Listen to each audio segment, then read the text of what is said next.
ማጠቃለያ እንዲሆነኝ እንደዚህ ያለውን ስራ ጠቅለል ለማየትና ወደፊት ለመወንጨፍ የንስርና የቁራን ዝምድና ማየት ጠቃሚ ነው።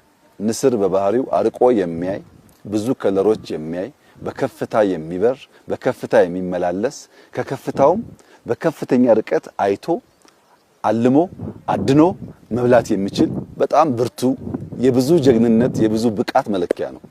ቁራ በአንጻሩ የቆሸሸ ቦታ የሚውል በመጮህ በማልቀስ አካባቢ ይበክል ባለበት አካባቢ ላይ ከሚበላውም ከሚረጨውም የተነሳ ብዙ የሚቆሹ ነገሮች የሚታዩበት የአዋፍ ዝርያ ነው። ይሄ የአዋፍ ዝርያ ከሌሎች በተለየ መንገድ ንስርን ሊፋለመው ይሞክራል። መቼ ንስር መጥቶ መሬት በሚያርፍበት ሰዓት ቁራ ከላይ ያርፍበትና ንስሩን አንገቱ ላይ የመደብደብ ለመናከስ የመሞከር የመተናኮል ስራ ይሰራል።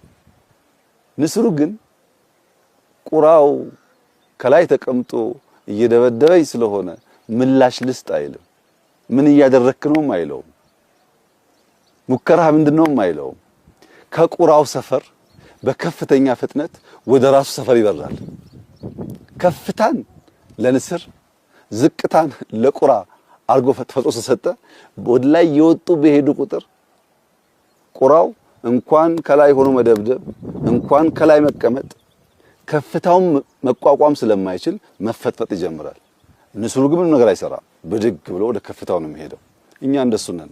ወደ ከፍታችን እንበራለን፣ ህልማችንን እናሳካለን፣ ጩኸቱን ለቅሶ ለቁራዎች እንተዋለን። በዚህ አግባብ የኢትዮጵያን ብልጽግና እናረጋግጣለን። ሰዎች የንስር እይታና ምልከታ ካላቸው በንስር ልክ ለመመላለስ ባዩትና በያዙት መንገድ መጓዝ ያለባቸው